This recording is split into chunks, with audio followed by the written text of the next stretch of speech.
My mom accidentally ruined my gender reveal party, then said, "You can always have another baby." But the thing was, this wasn't the first accident involving her. She accidentally announced my pregnancy at Christmas, accidentally posted the ultrasound photos on Facebook. So at our gender reveal party, we made her promise there would be no accidents.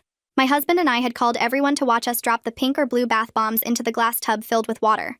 But just as we started counting down, my mother stepped forward, leaning over the tub to get a better angle, and accidentally knocked the bath bombs out of my husband's hands.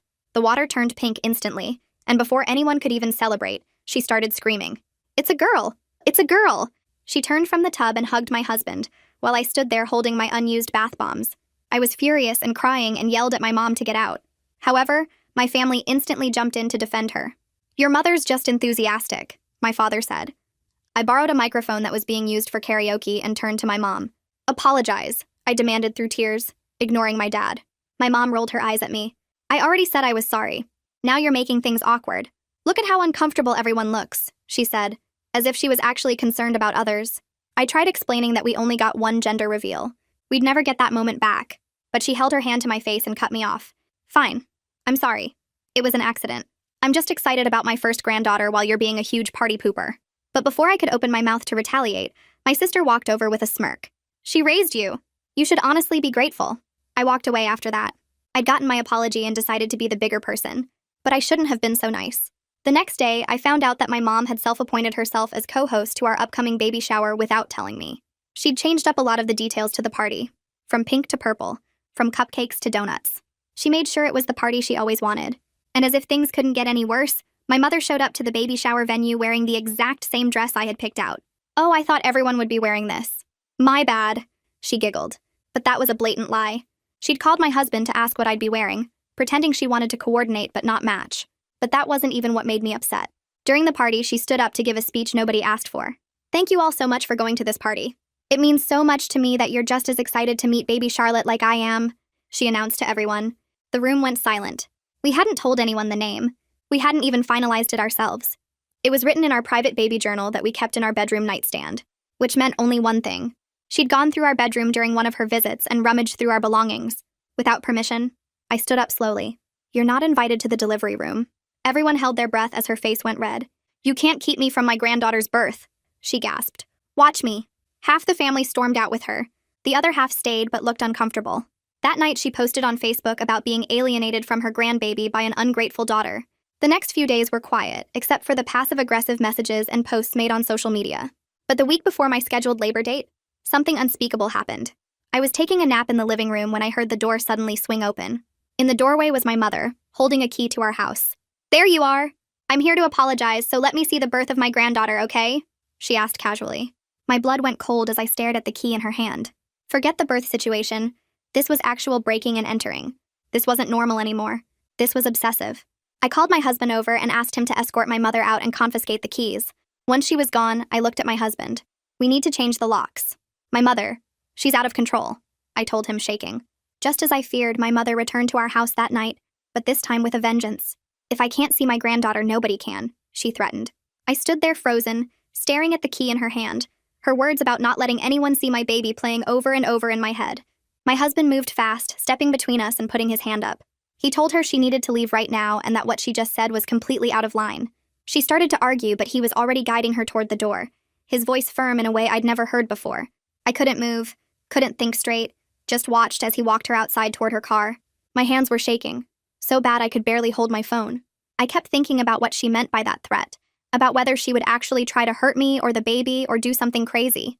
Through the window, I could see her yelling at him in the driveway, waving her arms around, but he just held out his hand until she dropped the key into it. She got in her car and drove off, and I finally let myself breathe. My husband came back inside and locked the door behind him, then went through every room checking windows. I was already scrolling through my phone trying to find a locksmith, my fingers fumbling over the screen. I found one that did emergency calls and managed to schedule them for 8 the next morning, which felt like forever away. My husband asked if I was okay, and I just shook my head because I wasn't, not even close. After I hung up with the locksmith, I knew I needed to call someone official, someone who could tell me what my options were. I dialed the non-emergency police line and explained the whole situation to the woman who answered. She listened and then connected me to an officer named Brandon Banks, who asked me to start from the beginning. I told him about the gender reveal, the baby shower, finding out she'd gone through our stuff, the key, and especially the threat she'd just made. He didn't sound surprised or like he thought I was overreacting, which made me feel better. He explained that I should start keeping a detailed log of everything she does, with dates and times and exact words if I could remember them. He said to write down who witnessed each thing and to save any texts or social media posts she makes. He told me if her behavior kept getting worse, I might want to consider a temporary restraining order, and he gave me his direct number in case anything else happened. I wrote it all down on a piece of paper with my hand still shaking. My husband wanted to call his parents right away and tell them what happened, but I wasn't sure if we should tell everyone yet, or wait until we had the locks changed. We ended up having a pretty big argument about it, with him saying we needed to get ahead of whatever story my mother was going to tell, and me worrying that telling people would just make everything blow up bigger. He pointed out that my mother was probably already on the phone spinning some version where she was the victim, and if we waited too long, everyone would believe her first. I hated that he was right, but he was. We finally agreed that we'd send one message to the whole family at the same time, just the facts, so nobody could say we were hiding anything or being dramatic. We decided to wait until later that night so we'd have time to figure out exactly what to say. At 11 that night, I typed out a message to the family group chat explaining that my mother had used a key we didn't know she had to enter our house without permission, and that she'd made a threatening statement about our baby. I said she wasn't welcome at our home anymore until further notice and that we were taking steps to secure our house. I kept it short and factual. No emotions, just what happened. My husband was on his phone at the same time going through our smart home app, and he found that we'd given my mother access to the garage door opener months ago when she was helping with some deliveries. He removed her access and then checked every other entry point we could control through the app. We changed the code on the keypad by the side door and made sure all the app permissions were locked down tight. My phone started buzzing with responses almost immediately, but I turned it face down and didn't look. I tried to go to bed, but I couldn't stop hearing sounds. Every little creak of the house settling, every car driving past, every branch hitting the window made me think she was coming back. I kept imagining her trying her key in the lock and getting mad when it didn't work anymore, then trying to break a window or force a door. I ended up on the couch with every light in the living room on, pulling a blanket around myself even though I wasn't cold. My husband came out around 2 in the morning and found me there, and he didn't even try to convince me to go back to bed. He just started doing rounds through the house, checking every window lock and door lock over and over. I'd doze off for maybe 20 minutes and then jerk awake convinced I'd heard something. This went on until the sun started coming up, and I finally felt safe enough to close my eyes for more than a few minutes. The locksmith showed up right at 8 like he'd promised and got to work immediately. He changed the locks on both the front and back doors, and then my husband asked about extra security, so the guy installed these heavy deadbolt bars that you can slide across from the inside. He also put in window sensors that would send alerts to my phone if any window got opened. I watched him take the old locks off, and it felt like watching chains come off. Even though I was so tired, my whole body hurt. My back was killing me from the awful couch sleep, and I could barely stand up straight. But I didn't care because at least now my mother couldn't just walk in whenever she wanted. The locksmith tested everything twice and showed us how all the new locks worked, then handed us the only copies of the new keys. After he left, my husband and I just stood there looking at the new locks for a minute, both of us too tired to even talk. Around 10:30 that morning, Officer Banks called me back to check in and see how I was doing. I told him about the locksmith and the new security stuff, and he said that was smart. Then he walked me through what would happen if I decided to file for a temporary restraining order. He explained that I'd need to go to the courthouse and fill out paperwork describing the pattern of behavior and why I felt threatened. He said a judge would review it and decide whether to grant a temporary order, and then there would be a hearing later where both sides could present their case. He told me to keep saving every text message, every voicemail, every Facebook post, anything my mother sent or posted. He also suggested I talk to my neighbors and ask if they'd seen anything unusual around my house, like my mother's car driving by or her walking around the property. I wrote everything down even though my hand was cramping up from exhaustion. Right after I hung up with Officer Banks, I called the hospital where I was planning to deliver. I got transferred around a few times before I ended up talking to a nurse named Marta Chang in the labor and delivery unit. I explained the whole situation and asked what could be done to keep my mother from showing up when I was in labor. Marta didn't sound shocked at all, like she'd dealt with this kind of thing before. She told me she could set up a password system on my chart so that nobody could get any information about me without knowing the password, not even whether I was admitted. She said she'd add my mother's name to a specific no-visitor list, and that security would be notified. She explained that the labor and delivery unit stays locked, and you have to be buzzed in, and without the password, nobody was getting through those doors. I felt this huge wave of relief wash over me, because at least that was one thing I didn't have to worry about anymore. Marta gave me her direct extension and told me to call if I had any other concerns or needed to update the security plan. That afternoon, my father called and I almost didn't answer, but I figured I should hear what he had to say. He started off saying that my mother was really hurt and that I needed to understand she was just excited about her first grandchild. I told him that breaking into someone's house and threatening their baby wasn't about excitement. It was about control. He said I was overreacting because of hormones and that I'd understand when I calmed down.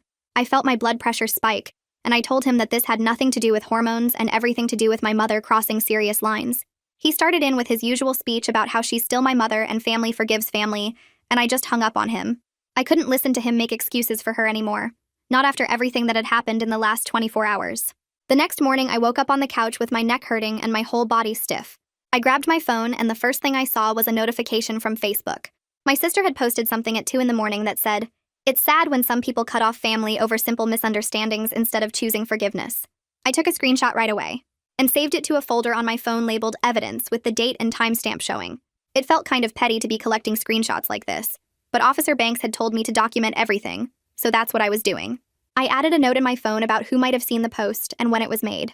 My husband came downstairs around 7 and found me still on the couch scrolling through my phone. He sat down next to me and I showed him my sister's post. He looked tired and angry at the same time. We talked for a while about how we needed to make sure my mother couldn't use him to get to me. He pulled out his phone right there and started blocking my mother on everything. First his phone number, then his email, then Facebook, Instagram, and even LinkedIn. I watched him do it and felt this wave of relief because it meant we were really doing this together. We made a promise to each other that neither of us would talk to my mother alone anymore. If she somehow got through to one of us, we'd tell the other person right away, and we'd only respond together if we responded at all. After he finished blocking everything, I felt like I needed to get organized. I grabbed a notebook from our desk drawer and sat down at the kitchen table. I started writing down everything I could remember about my mother's behavior over the past few months. The pregnancy announcement at Christmas, the ultrasound photos on Facebook, the gender reveal disaster, the baby shower takeover, the matching dress, the name announcement, going through our bedroom, the key incident, the thread about the baby. I wrote down exact quotes when I could remember them, and I listed who was there to witness each thing. It took me almost an hour to get it all down on paper. When I was done, I just sat there staring at all of it. Seeing everything written out like that made me realize how much I'd been making excuses for her. I'd been telling myself she was just excited or that she didn't mean it or that it wasn't that bad. But looking at the whole pattern together, it was actually really bad. It was a lot worse than I'd been letting myself admit. Around 10 that morning, our neighbor John stopped by. He was holding some mail that had been delivered to his house by mistake. I thanked him and was about to close the door when he said he wanted to mention something. He looked uncomfortable, but he told me he'd noticed my mother's car driving really slowly past our house around midnight 2 nights ago. My stomach just dropped. 2 nights ago was before she'd shown up with the key. That meant she'd been watching our house even earlier than I thought. I asked John if he was sure it was her car, and he said yes. He recognized it because she used to park in our driveway all the time when she visited. I thanked him for telling me and went back inside feeling sick. I told my husband what John had said, and we both just looked at each other. My husband didn't say anything for a minute. Then he went to his laptop and started looking up security cameras. By noon, he'd ordered a video doorbell camera with overnight shipping. When it arrived the next day, he installed it right away. It took him about an hour to get it mounted and connected to our phones. We tested it a bunch of times, walking up to the door and watching the notification pop up on our phones with the live video feed. I felt a little bit safer knowing we'd have video proof if my mother showed up again. The camera recorded everything and saved it to the cloud, so even if something happened to the camera itself, we'd still have the footage. That same afternoon, a huge flower arrangement showed up at our door. The delivery guy handed me this massive thing with pink roses and baby's breath and all kinds of fancy flowers. There was a card attached. I opened it and my hand started shaking when I read what it said. "See you in the delivery room. Can't wait to meet my granddaughter." I was so angry I could barely see straight. She was treating this whole thing like a joke, like I hadn't meant what I said. I took photos of the card and the flowers from multiple angles, making sure the card was clearly visible in the pictures. Then I called a local nursing home and asked if they accepted flower donations. They said yes, so I drove over there and dropped off the whole arrangement. I wasn't keeping anything from her in my house. The next morning, I had my first appointment with a therapist named Leah, who specialized in family boundary issues. My regular doctor had recommended her after I'd called crying about the whole situation. Leah's office was in a small building downtown, and when I walked in, she seemed really calm and normal. We talked for almost an hour about everything that had been happening. She didn't seem shocked at all by any of it. She said she'd worked with lots of families dealing with boundary violations, and that my mother's behavior was definitely concerning. She helped me start making a safety plan for different situations that might come up, like what to do if my mother showed up at the hospital, what to do if she tried to contact my husband's family, what to do if she posted something really bad on social media. Leah also taught me some breathing exercises for when I started feeling panicked. She said I needed to take care of myself and the baby, and that meant managing my stress level. I left her office feeling like at least someone understood what I was dealing with. 2 days later, I met with Officer Banks again at the police station. He'd asked me to come in so we could work on drafting a cease and desist message. We sat in a small meeting room and he pulled up a template on his computer. Together, we filled it in with specific details about my mother's behavior and clear statements about what she needed to stop doing. No contact with me, no coming to my home, No attempting to visit me at the hospital. No posting about me or my baby on social media. Officer Banks said we weren't going to send it just yet. He wanted me to have it ready in case I needed to file for a restraining order later. If I did need to file, it would help my case to show that I'd tried other steps first. He saved the document and emailed me a copy. That afternoon, I called the hospital where I was planning to deliver. I asked to speak with the labor and delivery unit and got transferred to Nurse Marta again. This was my pre-admission appointment where we went over all the medical stuff, but I also wanted to finalize the security plan. Marta and I set up a code word that I would use when I arrived in labor. The code word was butterfly, because it was random and my mother would never guess it. Marta explained again that their security team dealt with difficult family situations all the time.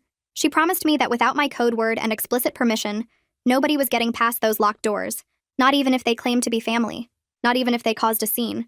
She gave me her direct number again and told me to call if anything changed, or if I had new concerns. I was just starting to feel like maybe I had things under control when my phone rang from a number I didn't recognize. I almost didn't answer, but I thought maybe it was something important, like the hospital calling from a different line or the police with an update. I answered and immediately heard my sister's voice. She didn't even say hello. She just launched right into it. She said I was destroying the family. She said I was breaking Mom's heart. She said I was being selfish and cruel, and that I was going to regret this. She kept talking, and I could feel my blood pressure going up. My face got hot and my heart started pounding. I tried to say something, but she just kept going. Finally, I hung up on her right in the middle of a sentence. I sat there holding my phone and shaking. My husband came over and asked what was wrong. I told him my sister had called and he looked so angry. He took my phone and blocked that number too.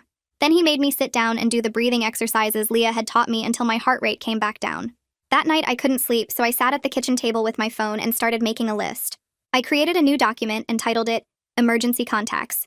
I typed in Officer Banks's direct number at the top, then added the hospital security line that Marta had given me. I scrolled through my contacts and found our lawyer friend's number and added that too. John's number went in next because he'd been watching out for us. I organized it by situation, like if my mother showed up at the house, call John first to see if he saw anything, then call the police. If something happened at the hospital, call Marta and security. If we needed legal advice, call the lawyer. Just having it written out made me feel like I had some control over what might happen.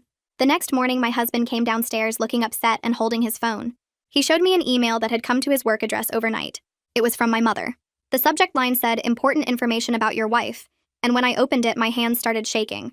She'd written this long message about how I was clearly having a mental breakdown from pregnancy hormones. She said my husband needed to protect our daughter from my unstable behavior. She claimed I was keeping the baby from family who loved her, and that isolation was a sign of postpartum psychosis, even though I hadn't even given birth yet. She ended it by saying she was available to help him get me the treatment I desperately needed. My husband looked embarrassed and told me he was worried his coworkers might have seen it in his inbox. He forwarded the email to me so I could save it. Then he sent a message to his HR department explaining the situation. He added my mother to his spam filter and blocked her email address. I saved the email in my evidence folder with a screenshot and the date. That evening, we sat down on the couch together, and my husband turned to face me. He took my hands and told me he was completely on my side, and nobody was going to make him doubt that. He said watching my mother's behavior get worse and worse had actually shown him that I'd been way too patient with her, not too harsh. He told me he was proud of me for protecting our family, and that he'd do whatever it took to keep us safe. I started crying because I'd been so scared that my mother's campaign might work, and he might start questioning whether I was overreacting. Hearing him say those things made me feel less alone. My next therapy appointment was 2 days later, and I brought all the new evidence with me. Leah looked through the work email and the screenshots from my sister's calls and posts. She helped me understand something I hadn't really thought about before. She said I was grieving the mother I wished I had, not the one I actually had. She explained that it was totally normal to feel sad about enforcing boundaries even when they were absolutely necessary for safety. She said the grief didn't mean I was making the wrong choice. It just meant I was human, and I'd hoped for something different. That made so much sense to me because I did feel sad sometimes even though I knew I was doing the right thing. I wasn't sad about losing my actual mother's presence because that had always been stressful and controlling. I was sad about losing the idea of having a normal mom who respected me. Leah taught me that I could grieve that loss while still protecting myself and my baby. The morning after that therapy session, John knocked on our door looking really uncomfortable. My husband let him in and John pulled out his phone. He said he felt weird showing me this, but he thought I needed to know. He pulled up his security camera app and showed me footage from 3 nights ago. The timestamp said it was around 2 in the morning. In the video, I could see my mother walking slowly around our house. She went to different windows and looked in, cupping her hands around her face to see through the glass. She tried the side gate to our backyard, but it was locked. She walked around to the front and stood on the porch for a while just staring at our door. I felt sick watching it. This wasn't just showing up during the day or sending messages. This was sneaking around our house in the middle of the night looking in our windows. John said his camera had motion alerts and that's how he'd noticed it. He offered to send me the footage and I immediately said yes. I saved it to my evidence folder and thanked him for telling me, even though it was awkward. After John left, my husband and I looked at each other and agreed we needed to go to the police station right away. No, we drove there that afternoon and asked for Officer Banks. He came out to meet us and took us to a small meeting room. We sat down and I showed him everything I'd collected. The emails, the texts, the Facebook posts, the sisters' calls, John's security footage showing my mother prowling around our house at night. Officer Banks was really kind but also professional. He didn't act shocked or like I was overreacting. He just carefully logged everything into their system. He made notes about the pattern of behavior and how it was getting worse. He specifically noted the neighbor's camera footage and the threatening statements my mother had made. He explained that all of this was going into an official report, and that I could use it if I needed to file for a restraining order. He thanked us for documenting everything so thoroughly, and said that kind of evidence made a huge difference in these cases. That evening, I was checking Facebook before bed and saw that my mother had made a new public post. My stomach dropped when I read it. She'd written the name of the specific hospital where I was planning to deliver. She said she'd be there no matter what anyone said, because nobody could keep a grandmother from meeting her grandbaby. She tagged several family members in the post. I immediately took a screenshot and then I called Marta in a panic. It was late, but she'd told me to call anytime if something came up. Marta answered and listened while I explained about the Facebook post. She told me not to worry and that we'd handle it. The next morning, Marta called me back and said she'd coordinated with hospital security. They were adding a special flag to my file in the system. The flag meant that if anyone called or showed up asking about me, the staff wouldn't even confirm I was a patient there. They'd just say they couldn't give out that information. Marta explained that they dealt with domestic situations and stalking cases pretty regularly, and they took patient safety really seriously. She said the security team was trained for this kind of thing, and they'd make sure my mother couldn't get past the locked doors of the labor and delivery unit.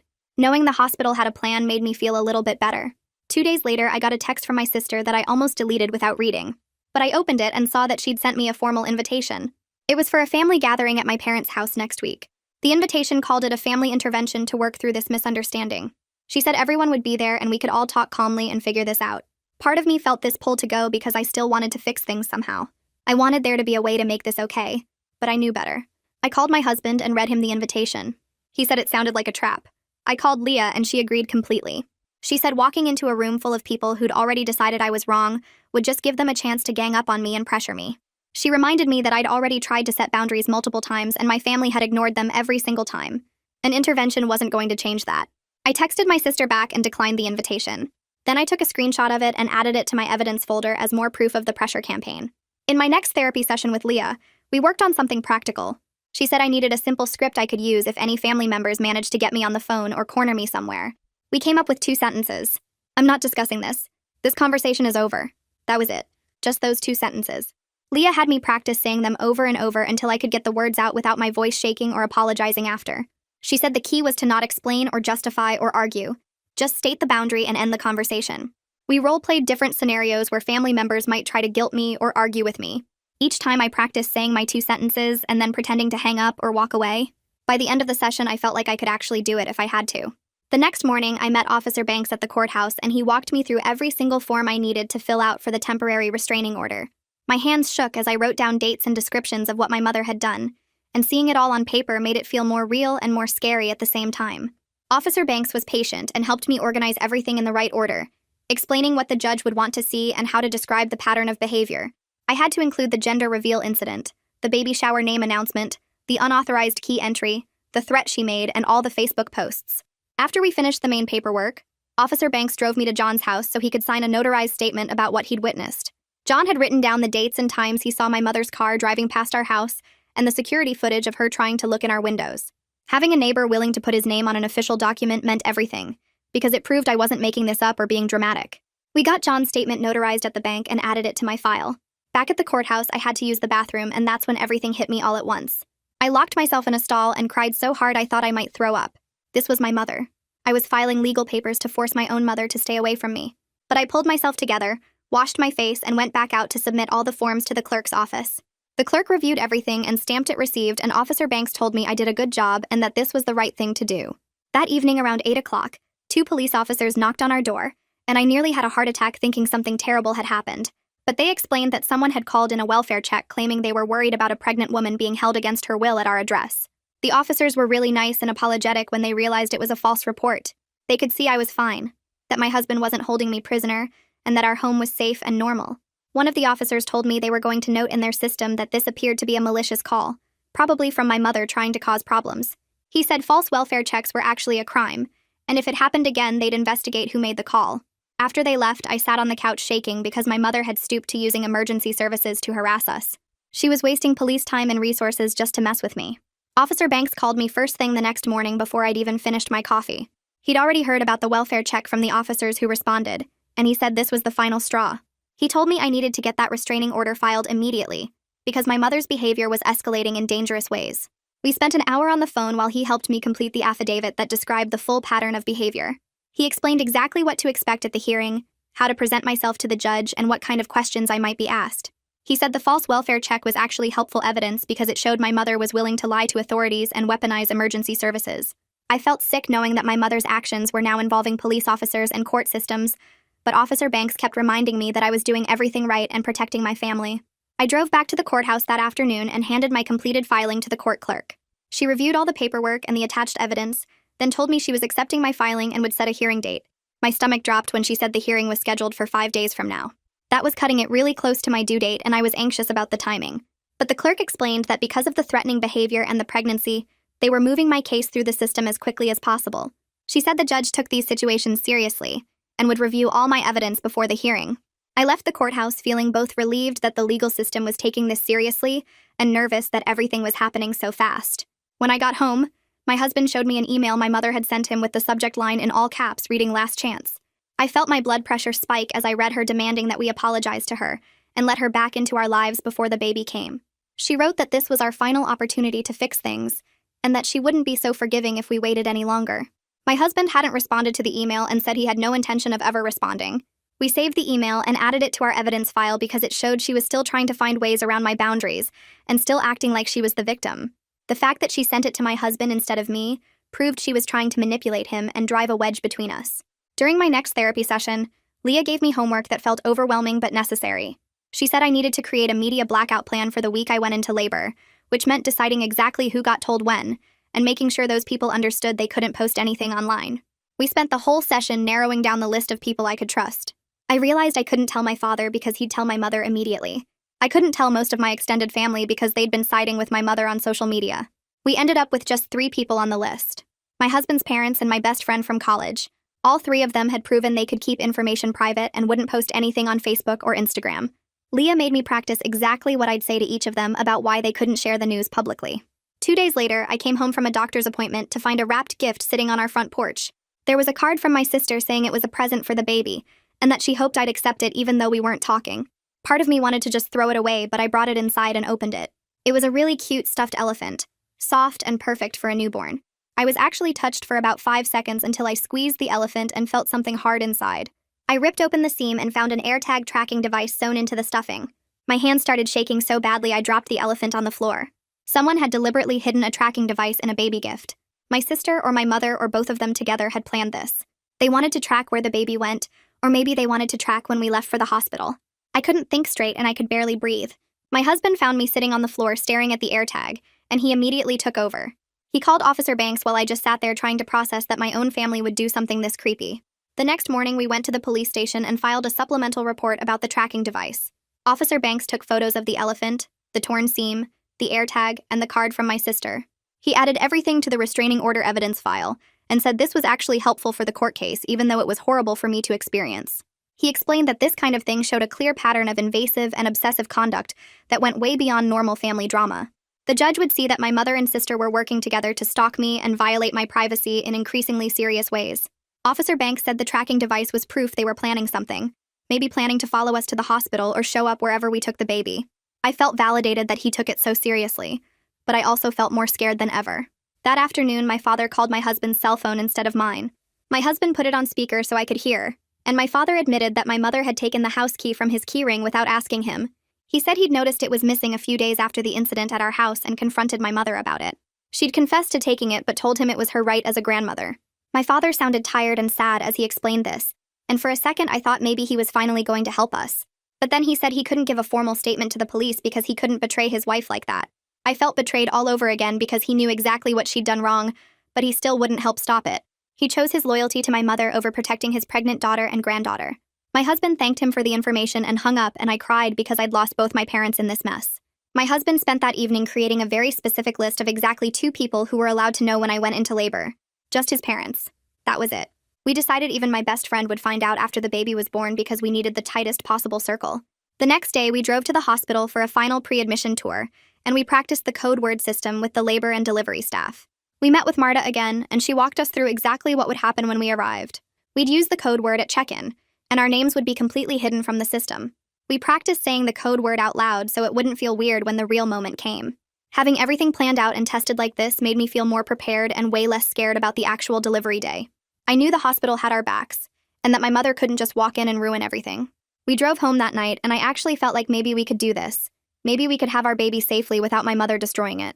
That night, I couldn't sleep, so I sat at the kitchen table around midnight with a notebook and started writing. I wrote about how much it hurt to lose my mother's place in my life, but how I couldn't keep accepting her behavior just because she was family. I wrote that I'd rather have safety and peace for my daughter than chaos and constant violations of our boundaries. Putting the words on paper helped me process the grief I was feeling, while also making me more sure that I was doing the right thing. I folded the letter and tucked it into my pregnancy journal so I could read it again if I started doubting myself. The next morning, my phone rang at 8:30, and it was the court clerk calling to tell me the temporary restraining order had been granted, based on all the evidence we submitted. She explained that the judge reviewed everything, including the tracking device, the unauthorized key, the threats, and the neighbor's camera footage. The order said my mother had to stay at least 100 yards away from me, our home, and the hospital where I planned to deliver. I felt this huge wave of relief wash over me because now there was legal protection in place. But the clerk also explained that the order couldn't actually take full effect until my mother was officially served with the papers by a process server. Until she received the documents in person, the restraining order existed but couldn't be enforced. The court had already sent a process server to my mother's house that morning to deliver the papers. I waited by my phone all day hoping to hear that it was done, but around 4 p.m. the process server called to say my mother wouldn't answer her door. He said her car was in the driveway, and he could hear movement inside the house, but she refused to come to the door. He left a notice on her door and said he would try again the next day, but it was really frustrating because it seemed like she was avoiding being served on purpose. I met with Nurse Marta the following afternoon for what she said would be our final appointment before my due date. We sat in a small office at the hospital, and she walked me through exactly what would happen if my mother or my sister tried to get into the labor and delivery unit. She showed me a map of the floor and pointed out where the locked doors were and where security would be stationed. She explained that when I arrived in labor, I would give the code word at check-in, and my name would be completely removed from any computer system that visitors could access. If anyone came asking about me, the staff would say they had no patient by that name. Marta assured me that security would be called right away if my mother showed up, and that I wouldn't have to do anything except focus on delivering my baby safely.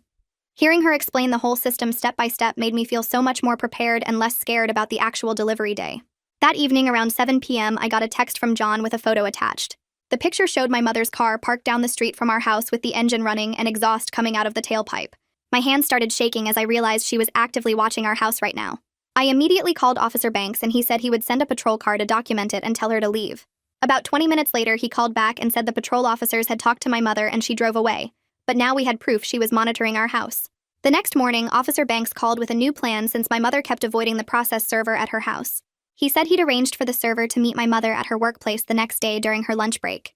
It felt kind of aggressive to have her served at work in front of her coworkers, but I was running out of time before my due date.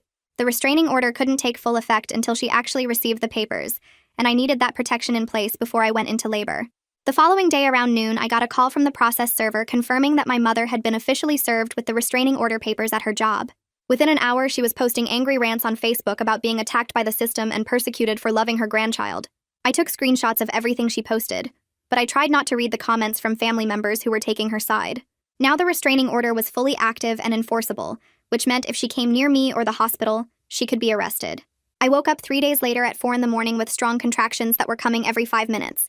I shook my husband awake and we quietly gathered our hospital bags and headed out to the car. We didn't tell anyone we were going because our plan was to wait until after the baby was born to make any announcements. The drive to the hospital was quiet, except for me breathing through contractions and my husband holding my hand at red lights. Somehow my sister figured out we were at the hospital, maybe from seeing our car leave or tracking some other pattern we didn't notice. Around 8 a.m., she posted a vague status on Facebook asking if anyone knew what hospital in the area has the best labor and delivery unit. My husband saw the post, and we immediately turned off all our phones and handed them to the nurse so we wouldn't be tempted to check social media. Around noon, Nurse Marta came into my room looking calm but serious, and told me that hospital security had just stopped my mother at the locked entrance to the labor and delivery unit. My mother had tried to get in, but when security asked for the code word, she couldn't provide it, so they turned her away. Marta said security escorted her out of the building and told her she wasn't allowed to return. I felt scared knowing my mother had actually shown up and tried to get to me, but I also felt so relieved that the system worked exactly like they promised it would. About an hour later, Officer Banks showed up at the hospital, and I could hear his voice in the hallway talking to security before Marta brought him to my room. He explained that he'd issued my mother an official warning in writing that she violated the restraining order by coming to the hospital and trying to access the labor unit. He told me through the doorway that any more violations would result in immediate arrest, and that security had escorted her off the property with photos documenting the incident. I thanked him and he left quickly because I was having stronger contractions and needed to focus on the actual labor part. That evening around 7, I finally delivered my daughter with just my husband holding my hand in the room. Despite everything that had happened over the past few weeks with my mother and all the fear and planning, the actual birth itself felt peaceful in a way I hadn't expected. The room was quiet except for the medical equipment beeping and my husband whispering that I was doing great. When they placed my baby on my chest, I started crying, but not from pain or fear anymore. I cried because we'd actually made it here safely, and all the boundaries we'd put in place had protected this exact moment from being ruined or invaded. My husband was crying too, and we just sat there for a while holding our daughter and not saying anything, because words felt too small for what we were feeling. Around midnight, they moved us to a postpartum recovery room down a different hallway that was quieter, and had a small couch where my husband could try to sleep. Nurse Marta came by to check on us and went over the privacy plan for when we'd be ready to leave in a day or two. She reminded me that the no visitor flag would stay on my chart the whole time we were there, and that we could leave through a private exit near the loading dock when we were discharged. She showed us on a little map where the exit was located, and gave my husband a phone number to call 30 minutes before we wanted to leave, so security could make sure the path was clear. I felt so grateful that she was taking everything seriously, and not acting like I was being dramatic or difficult. The next morning around 8, my phone buzzed with a text from my father that just said, "Congratulations, period. I'm sorry, period. Can I drop off a meal, question mark?" I stared at the message for a long time, trying to figure out if it was genuine, or if my mother had put him up to it as a way to get information about where we were. I showed the text to my husband, and we talked quietly while the baby slept about whether responding would open a door we weren't ready to open yet. We finally decided that a brief thank you and a yes to the meal drop-off didn't mean we were letting him back into our lives or giving him access to our daughter. My husband texted back a simple thanks, and our address with instructions to leave the food on the porch. I spent some time that afternoon while my husband napped thinking about whether there might be any path forward with my mother that wouldn't put our safety at risk. I decided that maybe someday supervised contact could be possible if she actually got professional help and showed real change over time. But that was a conversation for the future, and not something I needed to solve right now while I was still in the hospital, learning how to nurse and change diapers and function on 2 hours of sleep. We brought our daughter home 2 days later in the early afternoon, and John was waiting outside on his porch when we pulled into the driveway. He came over right away to help carry our bags and told us he'd been keeping an eye on the house and hadn't seen my mother's car or anyone else suspicious. His kindness made me want to cry again because it reminded me that family isn't just about who you're related to by blood. Family is about who shows up and respects your boundaries and helps carry your bags when you're exhausted. A few days after getting home, I had a phone check-in with Leah scheduled for the afternoon when my husband could watch the baby. She asked me a bunch of questions about how I was sleeping and eating, and whether I was having scary thoughts or feeling hopeless. She explained that given everything I'd been through with my mother the past few months, I was at higher risk for postpartum anxiety and depression. She taught me some breathing techniques I could use when I felt panicked or overwhelmed, and reminded me that asking for help wasn't weakness. When my daughter was 2 weeks old, the restraining order hearing happened over video call from our living room. My husband held the baby while I sat on the couch with my laptop and watched the judge review all the evidence Officer Banks had submitted. The judge extended the restraining order for a full year and added conditions that included my mother attending counseling sessions with proof of attendance sent to the court. I felt this huge sense of relief knowing the legal protection was solid and documented, and that there would be consequences if she violated it again. That same evening, my husband and I worked together to write a careful email to the extended family explaining our position going forward. We said that any future contact with my mother would require proof she was actively in counseling, that visits would be supervised only, and that our boundaries were absolute and non-negotiable. We weren't completely cutting off the possibility of reconciliation someday, but we were making it clear that the terms would be ours to set, and not up for debate. A few days later, I got a message through the hospital's patient portal from Nurse Marta, checking in on how I was doing at home. She confirmed that my medical records were locked and flagged in their system, so my mother couldn't access any information about the birth or my recovery. She also sent me links to some postpartum support groups in the area, and reminded me I could always call the unit if I had concerns or questions about anything. A few days later, Officer Banks called my phone around lunchtime while I was folding tiny baby clothes on the couch. He told me my mother had enrolled in a court-mandated counseling program after the violation warning at the hospital, and that the court had received her first proof of attendance. I felt this weird mix of hope and fear hearing that because part of me wanted to believe she might actually change, But Officer Banks kept talking and reminded me that restraining orders exist for a reason, and I shouldn't let my guard down just because she was going through the motions of counseling. He said people can attend therapy and still not respect boundaries, so I needed to stay alert and keep documenting anything that felt off. I thanked him and hung up feeling like I'd been given permission to not forgive her right away, which was something I didn't realize I needed. That evening after my husband took over diaper duty, I went into the nursery and sat in the rocking chair holding my daughter while she slept against my chest. The room was quiet, except for her tiny breathing sounds and the hum of the white noise machine we kept running. I looked around at the changing table we'd set up, the crib with the mobile hanging above it, the bookshelf already filled with board books from friends who respected our boundaries. My home felt peaceful in a way it hadn't in months, maybe even years if I was being honest with myself.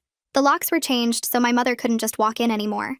The boundaries were clear and backed up by legal documents that had real consequences attached. The people who had access to our lives now were people who actually respected us, instead of people who thought love meant ignoring what we asked for. I realized I was grieving the grandmother relationship I'd wanted my daughter to have, the kind where grandma comes over for Sunday dinners and teaches her to bake cookies and tells her stories. I was also grieving the mother-daughter relationship I wish I'd had, one where my mom celebrated my moments instead of stealing them and respected my privacy instead of going through my things. But sitting there in the dark nursery with my baby sleeping and my husband humming in the next room, I knew I'd made the right choice. My family was safe and our boundaries were enforced with actual legal backing instead of just my word against hers. I was building the kind of home where my daughter would grow up knowing that love includes respect, and that it's okay to protect yourself even from family. The circle was smaller now, but it was filled with people who truly cared about us as individuals, instead of treating us like props in their own story. And honestly, that was enough. That is how it went from my side. Now I am curious what you think because everyone always sees something different. Leave your thoughts in the comments and let's talk about it. I always end up learning from you.